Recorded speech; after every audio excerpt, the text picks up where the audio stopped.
إن الحمد لله نحمده ونستعينه ونستغفره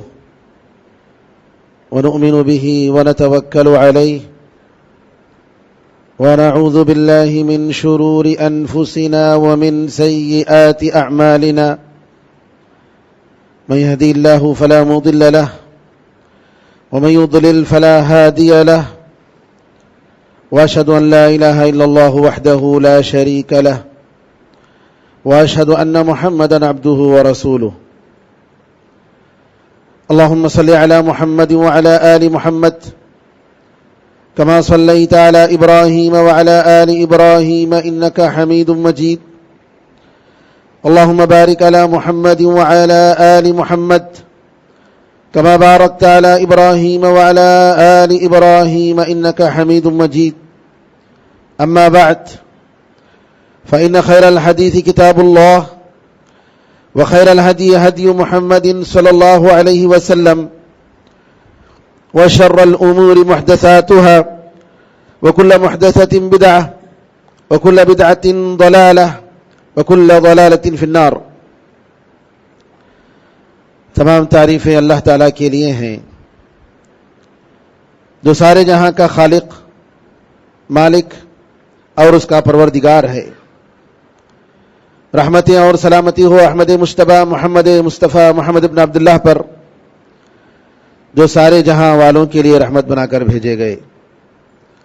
برادران اسلام، دختران ملت، سال کے سارے ایام اور ساری راتوں میں سب سے افضل ترین راتیں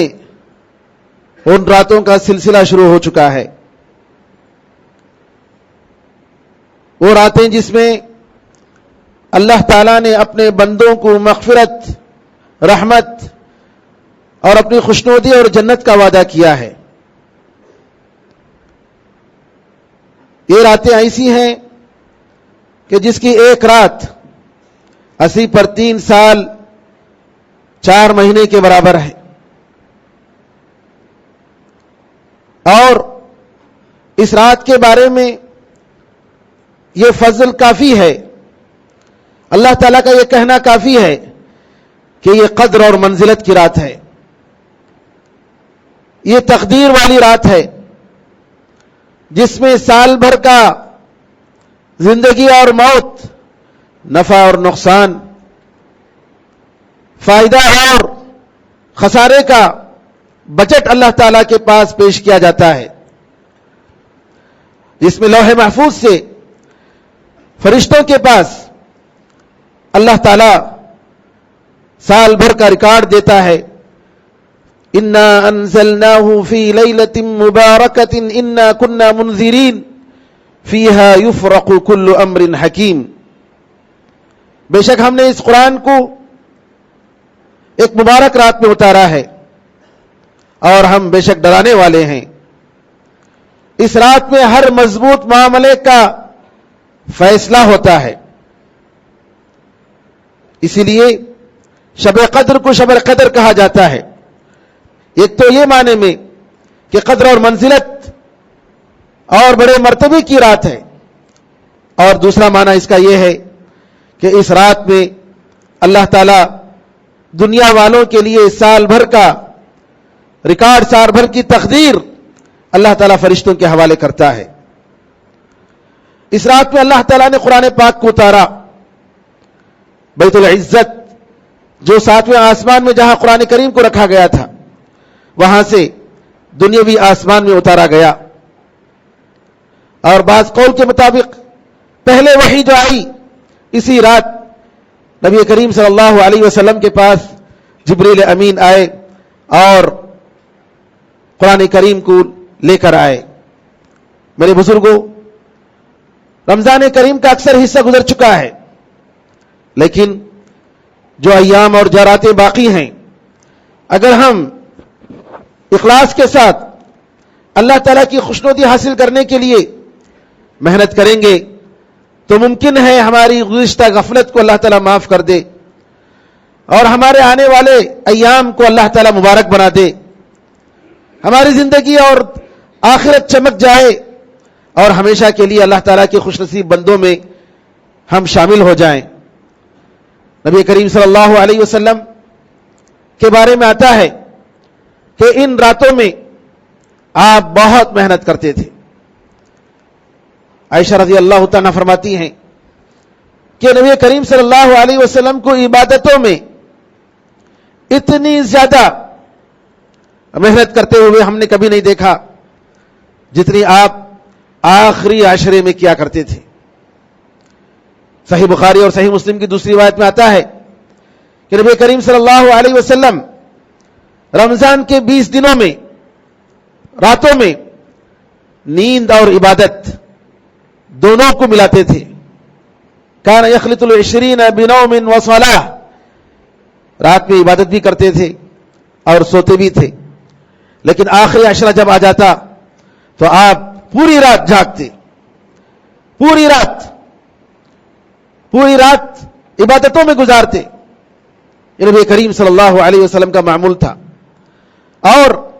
گھر والوں کو جگاتے تھے اور پوری طریقے سے کمر بستہ ہو جاتے تھے کہ اس کا ایک لمحہ ضائع نہ ہو۔ نبی کریم صلی اللہ علیہ وسلم کی عادت تھی۔ لہذا یہ اللہ تعالیٰ کی طرف سے ہم مومنوں کے لیے بہت بڑی رحمت ہے، یہ اس کا بڑا کرم ہے، یہ اس کا بڑا فضل ہے کہ اللہ تعالیٰ نے ان چند راتوں کی عبادت کے بدلے میں 1000 مہینے کا ثواب اور 1000 مہینے کی نیکی دینے کا وعدہ کیا ہے۔ اور نبی کریم صلی اللہ علیہ وسلم نے فرمایا کہ ان راتوں میں ایک رات ہے، اگر کوئی شخص اس رات کی فضیلت سے محروم ہو گیا، اس رات کی اجر و ثواب سے محروم ہو گیا، تو بے شک وہ سارے خیر سے محروم ہو گیا، اور بدنصیب انسان ہی اس خیر سے محروم ہو سکتا ہے۔ یہ نبی کریم صلی اللہ علیہ وسلم کا فرمان ہے کہ ایک بدنصیب انسان ہی فضل لیلۃ القدر کی فضیلت اور لیلۃ القدر کے اجر و ثواب اور اس کی خیرات سے محروم ہو سکتا ہے۔ لہذا ہمیں کمر بستہ ہونے کی ضرورت ہے، ہمیں عزم کرنے کی ضرورت ہے کہ ان راتوں میں ہم سب سے پہلے اللہ سے توبہ کریں گے، ہمارے گناہوں کو اللہ تعالیٰ کے دربار میں معاف کروائیں گے۔ ہمارے دل جو گناہوں سے کالے بن چکے ہیں اور ہمارا سر جو گناہوں کے بوجھ سے نیچے آ چکا ہے، جھک گیا ہے، اور ہمارے کاندھے جو گناہوں کی لاتعداد انگنت بوجھ کی وجہ سے بوجھل ہو چکے ہیں، ضرورت ہے کہ ہم اپنے دل میں پختہ ارادہ کریں کہ ہم ان گناہوں سے اللہ تعالیٰ کے دربار میں ہم معافی مانگیں گے، معافی کروائیں گے، اور اللہ تعالیٰ کے رحمت و فضل و کرم کی اللہ تعالیٰ سے گزارش کریں گے، اے اللہ تو اپنے فضل و کرم سے ہمیں معاف فرما، اپنے فضل و کرم سے ہماری عبادت میں اور رونق لا، ہمارے دل کو گناہوں سے پاک کر دے، ہمارے نفس کو پاک کر دے۔ اے اللہ ہمیں وہ توبہ نصوح خالص توبہ عطا فرما جو تو اپنے نیک بندوں کو عطا فرماتا ہے۔ میرے بزرگوں، ان ایام میں ہمیں بہت سارا عمل کرنے کی ضرورت ہے۔ سب سے پہلا عمل جو کرنے کی ضرورت ہے وہ دل کا عمل، عمل القلوب، دل کا عمل سے مراد کہ اخلاص پیدا کریں، اللہ تعالیٰ کی خوشنودی پر حاصل کرنے کا جذبہ پیدا کریں، اور اللہ تعالیٰ سے معافی مانگوائیں، اور اللہ تعالیٰ سے یہ وعدہ کریں کہ ہم اپنے دل میں تکبر، غرور، فخر، حسد، کینہ کپٹ، کسی مسلمان بھائی کے بارے میں یہ ساری چیزیں ہم اپنے دل سے نکال کر پھینک دیں گے، ہم اللہ کے لیے پھینک دیں گے۔ کسی رشتہ دار کو کے ساتھ اگر ہماری دشمنی ہے، کسی مسلمان بھائی کے ساتھ ہماری دشمنی ہے جو اللہ کے لیے نہیں ہے، تو آئیے اسی دشمنی کو اٹھا کر ہم پھینکیں گے دل سے، اور ہمارا دل صاف رکھیں گے۔ ہمارے دل میں اللہ کے لیے محبت ہوگی، اللہ کے راستے میں محبت ہوگی، دشمنی ہوگی تو اللہ کے راستے میں ہوگی، اور ہم صدق دل سے توبہ کریں۔ اور نبی کریم صلی اللہ علیہ وسلم کے سارے فرمودات اور ساری حدیثوں پر ہم ایمان لائیں گے، کیونکہ یہ دل کے گناہوں میں آتا ہے، بلکہ نعوذ باللہ کفر میں شامل ہوتا ہے کہ نبی کریم صلی اللہ علیہ وسلم کی کسی بات کو ہم ٹکرائیں، نبی کریم صلی اللہ علیہ وسلم کی کسی ثابت شدہ چیز کو ہم انکار کر دیں کیونکہ ہمارے دماغ میں نہیں آ رہا ہے. تو میرے بزرگوں، دلوں کے اعمال کی طرف توجہ دیں، تواضع اور عاجزی اور انکساری پیدا کریں. وہ شخص جنت کی بو نہیں پا سکتا جس کے دل میں رائی کے دانے کے برابر بھی تکبر اور غرور اور فخر ہو، چاہے وہ کسی اسٹیج اور کسی پوسٹ کا، چاہے کسی علم کا، چاہے کسی مال و دولت کا، چاہے کسی اور چیز کا فخر و تکبر ہو. تو ان ساری چیزوں کو اپنے دلوں سے پاک کیجیے. اور اعمال کے ساتھ ساتھ سب سے زیادہ جو چیز دیکھی جاتی ہے وہ انسان کا دل ہوتا ہے. پھر اس کے بعد میرے بزرگوں، اس دل میں اللہ کا خوف، اللہ کی محبت، اللہ سے امید، اللہ تعالیٰ سے رحمت کی امید اور اللہ تعالیٰ سے اس کی برکات کی امید اور اپنے گناہوں کا احساس، اس سے اپنے دل کو بھرنے کی ضرورت ہے. اگر ہم ایسا کریں گے تو اللہ تعالیٰ اپنے فضل و کرم سے ہم پر رحم فرمائے گا اور ہمارے گناہوں کو معاف فرمائے گا اور ہماری عبادتوں میں لطف اور مزہ عطا فرمائے گا. ان راتوں میں میرے بھائیوں، نبی کریم صلی اللہ علیہ وسلم اپنے گھر والوں کو جگاتے تھے، اپنے بیوی بچوں کو جگاتے تھے اور ان راتوں کا اہتمام کرتے تھے. آپ کہتے تھے کہ ان راتوں میں عبادت کے ایام ہیں، اٹھو نمازیں پڑھو. غفلت کی نیند سال بھر تو سوتے رہتے ہو، لیکن ان ایام میں، ان راتوں میں کم از کم سونے کو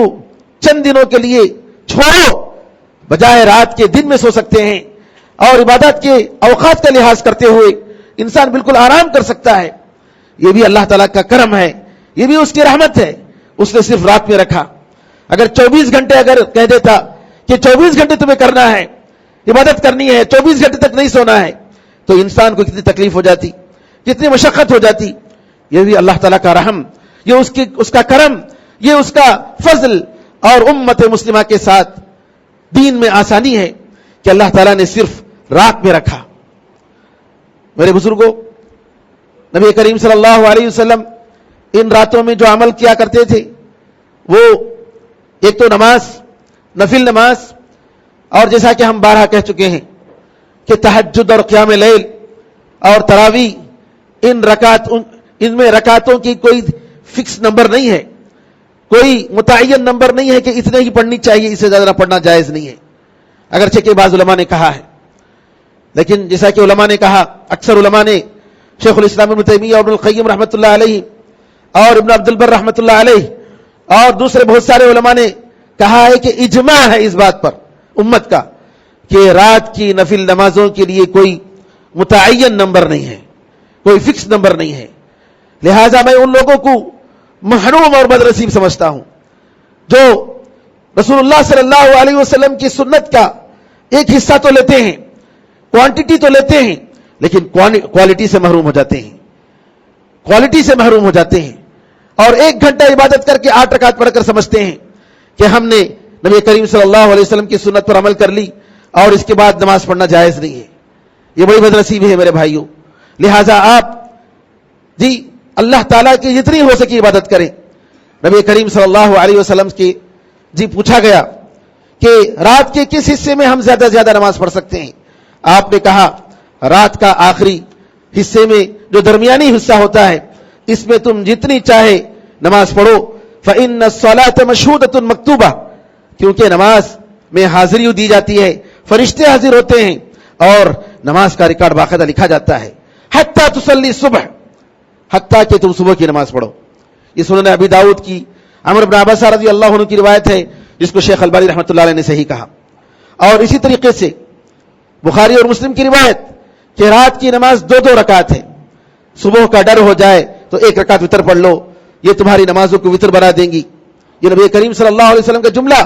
توتر لک ما قد صلیت، کہ جتنی نمازیں آپ نے پڑھی ان کو وتر بنا دیں گی. یہ ایک دلیل ہے اس بات کی کہ رات کی نماز کے لیے کوئی فکس نمبر نہیں ہے، کیونکہ نبی کریم صلی اللہ علیہ وسلم نے یہ جملہ ایک آدمی کے سوال پر کیا تھا کہ رات کی نماز کیسے ہوتی ہے.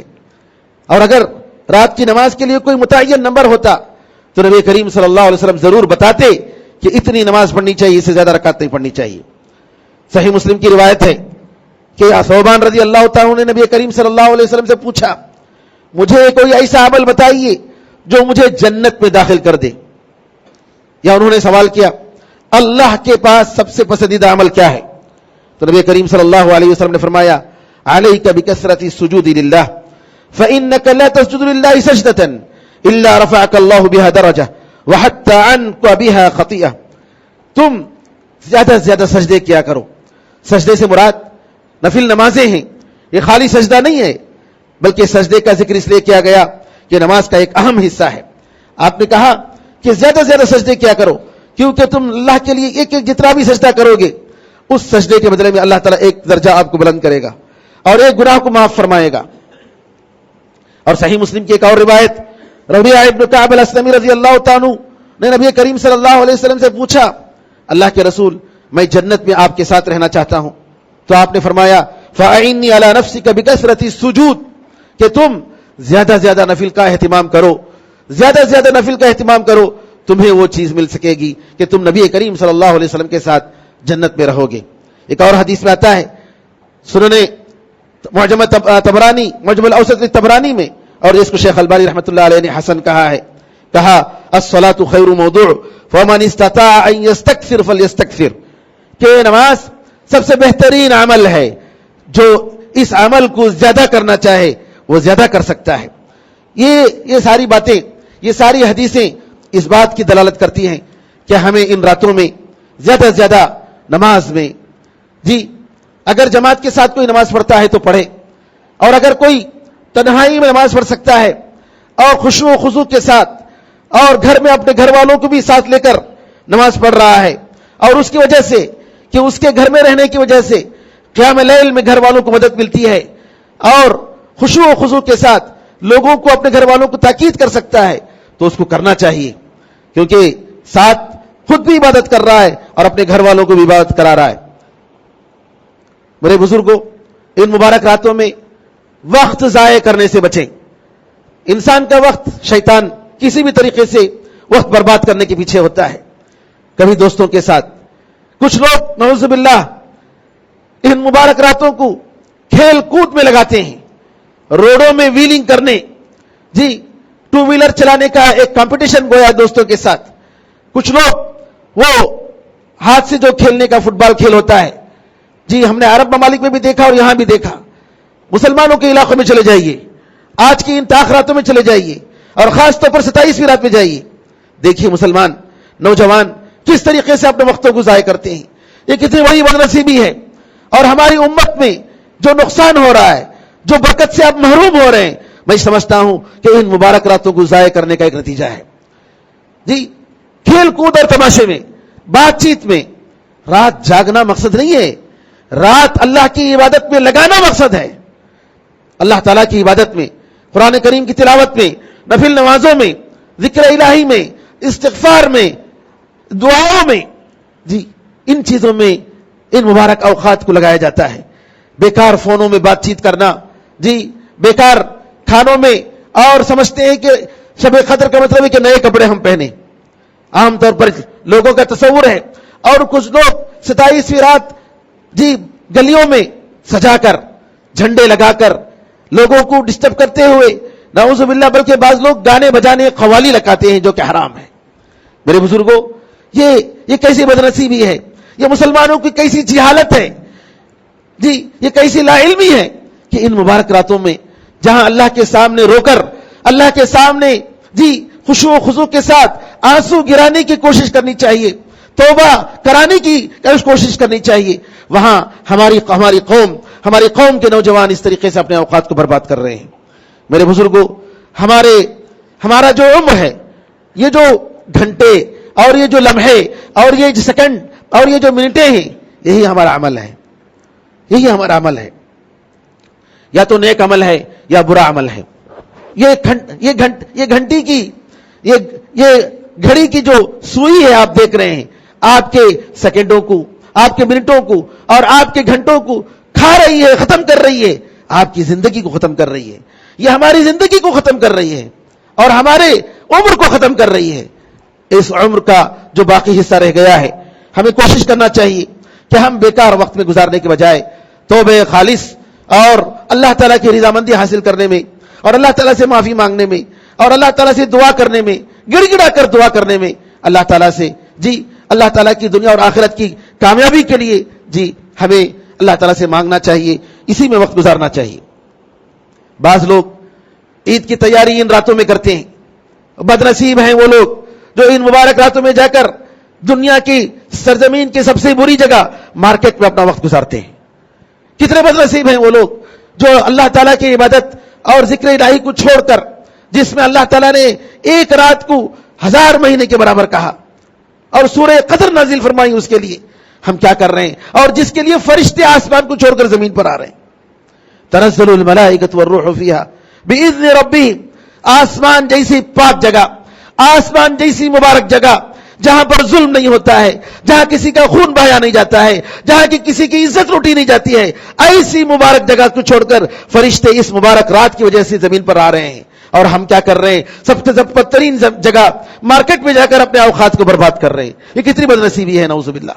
خریدنا ہے تو دن میں خریدو, ان مبارک راتوں کو ضائع مت کرو. عید کی کپڑے خریدنے سے ہم منع نہیں کر رہے ہیں, لیکن دنیا کی خوش نصیبی اور آخرت کی خوش نصیبی حاصل کرنے کے بجائے مارکیٹوں میں جا کر بد نصیبی ہم خرید رہے ہیں اور اللہ تعالیٰ کے ان مبارک لمحات کو ہم ضائع کر رہے ہیں. یہ کتنی بد نصیبی ہے, نعوذ باللہ.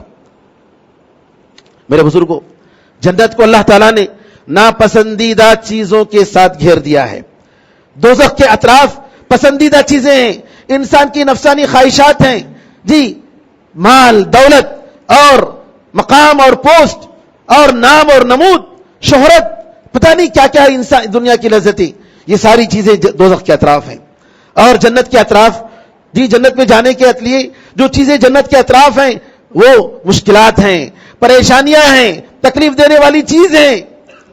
اور اگر آپ کو جنت لینی ہے تو آپ کو محنت کرنی پڑے گی, سستی چھوڑنی پڑے گی. ان مبارک راتوں میں عزم کرنا پڑے گا کہ ہم پوری رات اللہ تعالیٰ کی عبادت کے لیے ہم گزاریں گے. اور میرے بھائیوں, نبی کریم صلی اللہ علیہ وسلم نے فرمایا, من خاف ادلج, جو خطرے سے ڈرتا ہے کہ اس جگہ خطرہ آنے والا ہے, مصیبت آنے والی ہے, تو کیا کرتا ہے, پہلی رات کے پہلے حصے میں فوراً نکل جاتا ہے. اور جو نکلتا ہے جلدی نکلے گا وہ اپنے منزل مقصود کو پالے گا. اور نبی کریم صلی اللہ علیہ وسلم نے فرمایا, سنو, اللہ تعالیٰ کا جو سامان ہے, اللہ تعالیٰ سے جو چیز لینے کا آپ وعدہ کر رہے ہیں اور جو چیز لینے کا آپ نے اللہ کے ساتھ اگریمنٹ کیا ہے, وہ کوئی سستا نہیں ہے. اللہ کا سامان کوئی سستا نہیں ہے, وہ بہت مہنگا ہے. اللہ تعالیٰ کی جنت یہ بہت مہنگی ہے, آسانی سے آپ اس کو لے نہیں سکتے. الا ان سلعۃ اللہ غالیہ, الا ان سلعۃ اللہ الجنہ. معمولی اللہ تعالیٰ ہر ایک کو نہیں دیتا ہے, اور ہماری معمولی حرکت اور معمولی محنت سے ہم سمجھ جائیں کہ اللہ تعالیٰ ہمیں جنت مل جائے گا, یہ ہماری غلط فہمی ہوگی, ہماری خوش فہمی ہوگی. لیکن حقیقت کیا ہے اللہ تعالیٰ ہی جانتا ہے, حقیقت کیا ہے اللہ ہی جانتا ہے. تو لہٰذا ان راتوں میں زیادہ سے زیادہ استغفار, اذکار, دعائیں, قرآن کریم کی تلاوت, نمازیں اور نیک چیزوں میں اپنے اوقات کو لگائیے. اور دعائیں کرتے ہوئے یاد رکھیے کہ بعض حدیثوں میں آیا ہے کہ اگر کوئی شخص لا الہ الا اللہ وحدہ لا شریک لہ لہ الملک ولہ الحمد وہو علی کل شیء قدیر, یہ پڑھ کر دعا کرتا ہے تو اللہ تعالیٰ اس کی دعا کو قبول فرماتا ہے. اور اسی طریقے سے نبی کریم صلی اللہ علیہ وسلم نے ایک صحابی سے دعا کرتے ہوئے سنا, اللہم انی اسألک بانک انت اللہ الاحد الصمد الذی لم یلد ولم یولد ولم یکن لہ کفوا احد. اے اللہ, میں تجھ سے مانگتا ہوں اس لیے کہ تو وہ اللہ ہے جو اکیلا ہے, جو بے نیاز ہے, ساری دنیا تیری محتاج ہے, اور تو نے جنا نہیں ہے کسی کو, اور تو کس سے نے جنا نہیں ہے. تو کسی کا باپ ہے اور نہ تیرا کوئی بیٹا ہے. وَلَمْ يَكُنْ لَهُ كُفُوًا أَحَدٌ, اور تیرے برابر کوئی نہیں. اے اللہ, میں ان صفتوں کا واسطہ دے کر میں تجھ سے مانگتا ہوں, میری دعا قبول فرما. اور اسی طریقے سے یونس علیہ السلام کی دعا, لا الہ الا انت سبحانک انی کنت من الظالمین, اور حسبنا اللہ ونعم الوکیل, یہ مبارک وہ کلمات ہیں. ان کلمات کے ذریعے اگر کوئی دعا کرتا ہے, حدیث میں آتا ہے کہ اللہ تعالیٰ اس کی دعا کو قبول فرماتا ہے. تو دعا کے آداب یہ دعا کے آداب عاجزی اور انکساری اور اللہ تعالیٰ کے سامنے بالکل ہی عاجز ہو کر، اے اللہ میں ایک گنہگار بندہ ہوں، اے اللہ میں ایک عاجز بندہ ہوں، اے اللہ میرے سوا بہت سارے بندے تیرے لیے ہیں، اے اللہ تو اپنے فضل و کرم سے مجھے معاف فرما، میری گناہوں کو معاف فرما، اے اللہ ہم پر، ہمارے گھر والوں پر، ہمارے خاندان والوں پر، اے اللہ امت مسلمہ پر رحم فرما، اے اللہ امت مسلمہ کی پریشانیوں کو دور فرما، اے اللہ مسلمانوں کے خلاف پلاننگ ہو رہی ہیں، سازشیں ہو رہی ہیں، اس سرزمین سے مسلمانوں کو ختم کرنے کی پلاننگ ہو رہی ہے، اے اللہ اسلام کو اور مسلمانوں کی حفاظت فرما، آمین ارحم الراحمین۔ اس طریقے سے ہمیں دعا کرنی چاہیے، اللہ تعالیٰ سے معافی مانگنی چاہیے، ضرور اللہ تعالیٰ معاف کرنے کے لیے تیار ہے۔ حدیث میں آتا ہے بندہ ایک قدم آگے بڑھتا ہے تو 10 قدم اللہ تعالیٰ آگے آتا ہے، چل کر آتا ہے تو اللہ تعالیٰ دوڑ کر آتا ہے، اور اللہ تعالیٰ کسی پر ظلم نہیں کرتا۔ ضرورت ہے اس بات کی کہ دل کی برائیوں کو نکالے، دل میں کسی قسم کی اگر غلاظت اور اگر کوئی بری نیت ہے تو اس کو نکالے، کیونکہ حدیث میں آتا ہے، علماء نے کہا کہ کسی کی موت اگر برے حالت پر ہوتی ہے تو اس کا مطلب یہ ہے کہ اس کے دل میں کوئی خرابی تھی، ظاہر اس کا اچھا تھا لیکن نعوذ باللہ بری موت پر اگر اس کو ملی ہے، نعوذ باللہ، اس کا مطلب یہ ہے کہ باطن میں کہیں وہ خرابی رکھتا تھا، اس کے دل میں کوئی نفاق تھا جس کی وجہ سے نعوذ باللہ خاتمہ بالسوء ہوا ہے۔ اللہ تعالی ہمیں اور آپ کو خاتمہ بالخیر عطا فرمائے۔ لا الہ الا اللہ محمد رسول اللہ کہتے ہوئے اس دنیا سے رخصت ہوں۔ اللہ تعالیٰ اپنے فضل و کرم سے شریعت کی ساری چیزیں ہمارے لیے آسان کر دے، شریعت کے سارے قوانین ہمارے لیے آسان کر دے۔ اللہ تعالیٰ ہمیں اور آپ کو نیک بندوں میں شامل فرمائے، مبارک لوگوں میں شامل فرمائے، انبیاء علیہم السلام، صدیقین، شہداء اور صالحین کے ساتھ اللہ تعالیٰ میدان حشر میں ہم سب کو جمع فرمائے، آمین ارحم الراحمین۔ بارک اللہ لنا ولکم فی القرآن العظیم ونفعنا وإیاکم بالآیات والذکر الحکیم، انہ تعالی جواد کریم ملک بر رؤوف رحیم ورب حلیم۔